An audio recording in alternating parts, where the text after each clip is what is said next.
Why don't Americans know what you have seen? Americans don't want to know, and many Israelis don't want to know what is going on inside Palestine.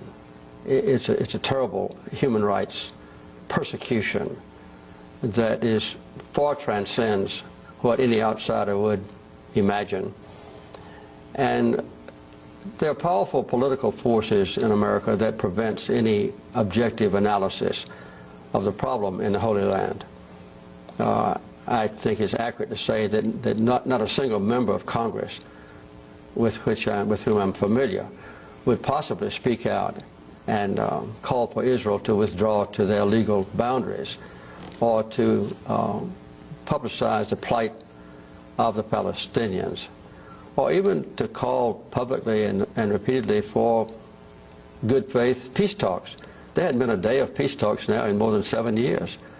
So this is a taboo subject, and I would say that if any member of Congress did speak out, as I've just described, they would probably not be back into Congress the next term. Who are these forces that you're talking about? Well, very effective work of the American-Israeli group called AIPAC, which is performing its completely legitimate task of convincing Americans to support the policies of the Israeli government. And AIPAC is not dedicated to peace.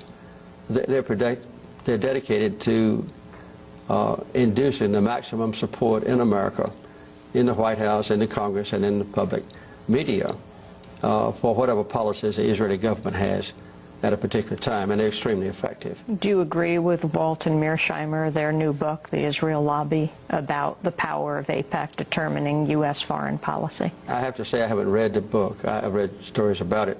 I don't really know about the details of it, but I do know that AIPAC is very powerful and completely legitimate. I'm not complaining because that's their purpose in life, and AIPAC, I think, was organized in the distant past, I think, when Eisenhower was president, and they've grown in influence, and in some ways they are to be admired. Did they influence you as president? Not really, because I was immune from those pressures. When I was elected president, you know, I came out of nowhere. Nobody thought I was going to win until the last minute, and so I wasn't obligated to them. And the Israelis completely dominate the life of the Palestinian people.